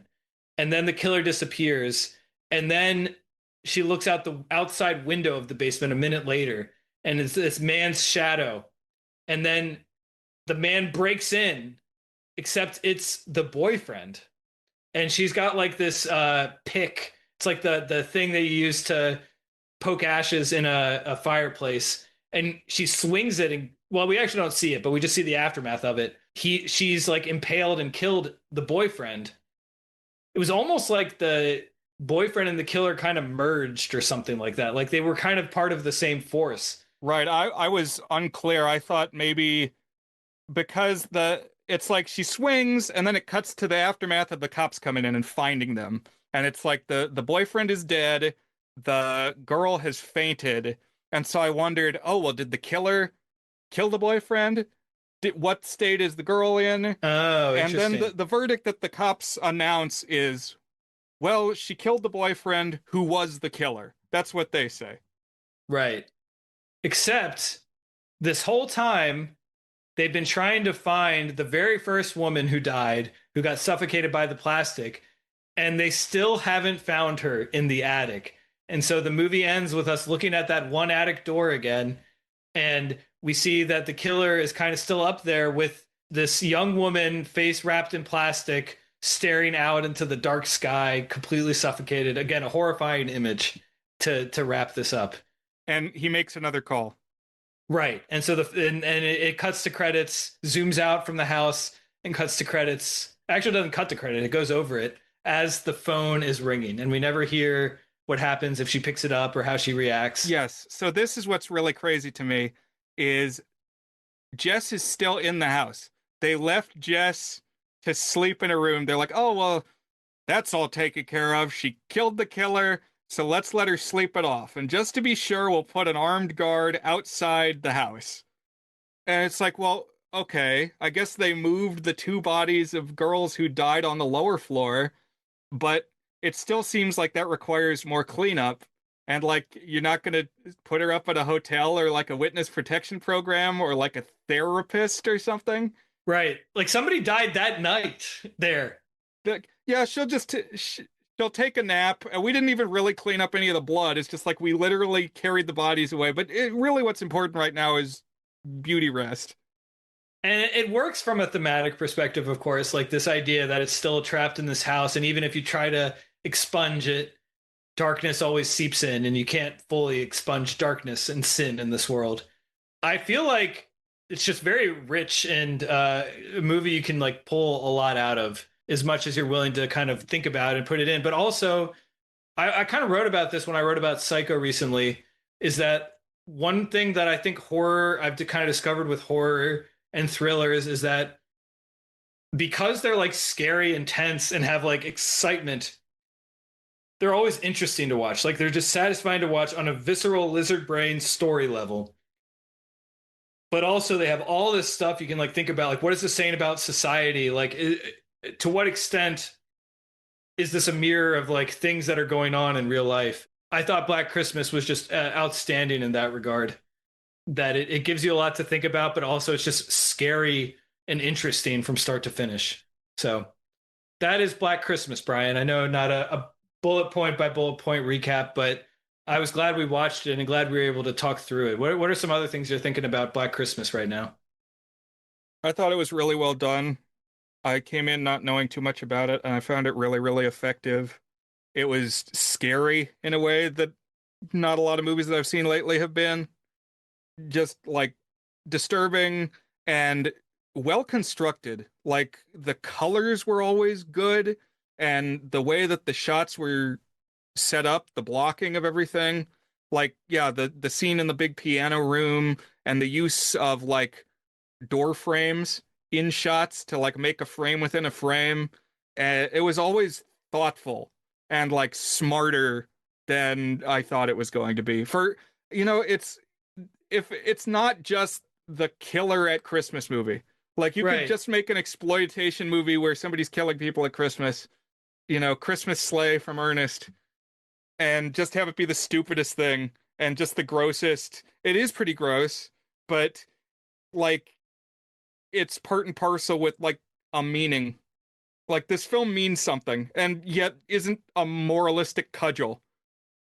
Completely agree with all that. I was actually thinking a little bit of Suspiria, Dario Argento, Me and too. Giallo's, because it's got some of that energy where it's like, oh, that happened at a ballet all girls school, and it kind of had a rhythm a little bit like that. It was like kind of evolving from Argento to like what we would a more naturalistic something towards what Halloween would be and what the slasher would be. Like honestly, I think it's about as good as Halloween, I have to say, and I think Halloween is very, very good too. So one other thing, the director of this is Bob Clark, who he was an American, although this was a Canadian production. Bob Clark's filmography also includes Porky's, the sex comedy, which he made just a couple years, I guess it was 7 years after, but like just a few films later in his filmography, like the terrible but provocative sex comedy from 1981. And he also made A Christmas Story, Brian, the classic wow. Christmas movie. So another very different Christmas movie that is also, if you rewatch it, kind of non-traditional, but not in this way, Right. non-traditional. But I would say does have some like arguably horror elements. Yeah, It's some darkness in it. it's For got sure. the creepy Santa. Ho ho ho. Ho ho! I love that guy. He'll shoot your eye out. I haven't seen that movie all the way through in a long, long time. That would be an interesting one to watch. I don't. It feels like it should be a family movie, but I kind of recall it being kind of dark and dreary. But I don't And know. it's a little edgy too. Yeah. We now have two ends of the spectrum of 1974 Christmas. exactly. So shall we determine is it good? We shall, Brian. Is It Good is our signature section where we each give the movie a rating on our 8-point goodness scale, ranging from very not good, a 1 out of 8, to our masterpiece rating, toward a good, which would be an 8 out of 8. I guess we'll start with A Year Without Santa Claus. Is it? So what is that what it's called? A Year Without a Santa Claus. Yeah, that A threw me off. A Year Without a Santa Claus, implying that there's like multiple. Lose the A, it's cleaner. So I guess I'll go first on this one. I definitely think this is better made than like Rudolph. It's still 51 minutes long, and it is not 51 minutes of cogent story. The stop motion is a little bit better. I kind of like that it's toyetic. Is that a word? Like the characters actually look like they're dolls and stuff, and that's kind of charming. It makes it feel more stop motiony, and it's just kind of got some whimsy and spirit on it. But I don't know, just made my eyes roll a lot. There's a lot of eye rolling in this for me. A lot of thinking emoji in this for me.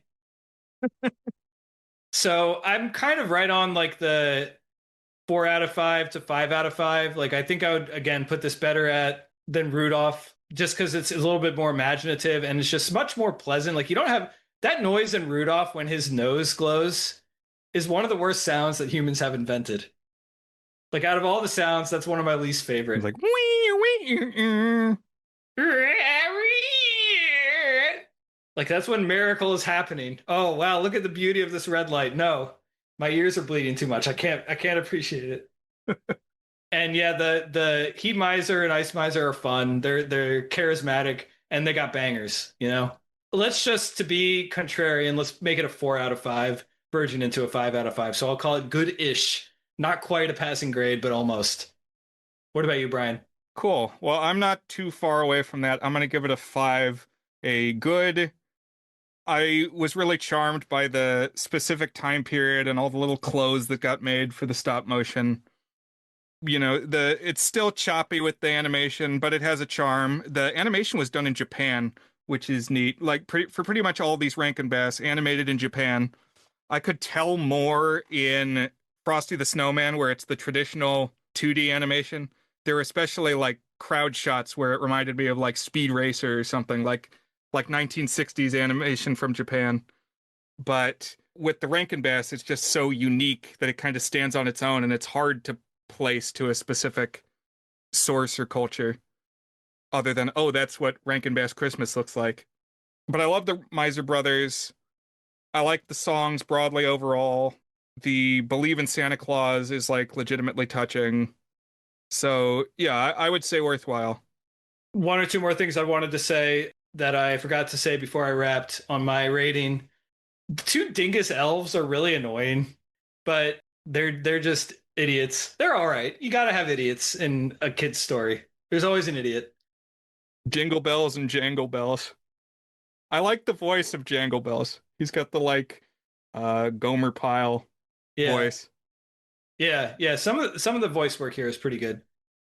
I just feel ambivalent, tilting negative on these very secular celebrate Santa Claus stories in general, which I kind of already talked a little bit about, and that's weighing it down just a little bit for me too. It's like I like stories about grumps that learn to appreciate humanity, but like the big win is Santa gives toys to kids, which I guess is like okay, that's Christmas cheer, but like I don't know what's great about It's a Wonderful Life or Christmas Carol or Charlie Brown is that the takeaway is that it's about people and salvation and togetherness more than it's about waking up and getting trinkets under your tree, you know? Yeah, but Charlie Brown doesn't have any 12-foot tall ice monsters, so it just doesn't grab me the same way. Good point. All right, let's move on to Black Christmas. Do you want to go first on this one, Brian? Okay. I thought this was exceptionally good. I'm going to give it a 7 out of 8. Really evocative, effective film. Like, I had the heebie-jeebies, chills up the spine, and not in like an artificial way. This felt like ripped from the headlines. It felt like it could really happen, and especially the phone calls were so upsetting. At the same time, though, the film is like it works as an artistic creation that I really got the sense that thought and care was put into it, even on a low budget. It's like the colors were good and the lighting was always compelling. The message that I got was the systems are never going to be 100% effective. It's like things are always going to slip through the cracks. That's the nature of imperfect reality, and it allows this evil to exist under the surface. Where are you at? I'm at a exceptionally good as well, and I'm gonna rewatch this again someday, and I'm open to bumping that up to an 8. I actually think I like it more than Halloween. When I watch Halloween, it's a little more iconic and a little more autumnal in its mood, and that feels very strong. But there's a couple of things that hold me back on Halloween, just one or two little things. Whereas this one, I don't even really, I can't think of anything to say like that.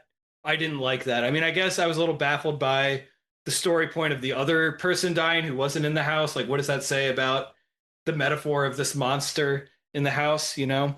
But I would say this is really, it's tremendously scary, tremendously unsettling, very interesting. And it's just like, it's always engaging.